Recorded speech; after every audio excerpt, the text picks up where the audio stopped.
পাপীর দেহ পোকায় খায়, ধর্ষকদের ঠাঁই হবে না এই বাংলায়। হারকিউলিস। কি করবো স্যার?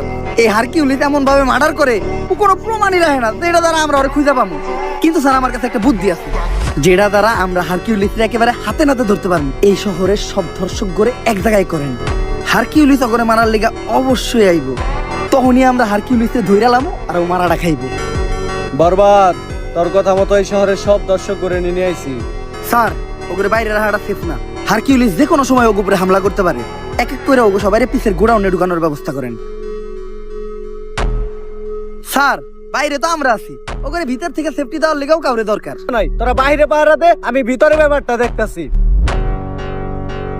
স্যার শেষবারের মতো একটা কথা শুনে রাখেন, পাপীর দেহ পোকায় খায়, ধর্ষকদের ঠাঁই হবে না এই বাংলায়।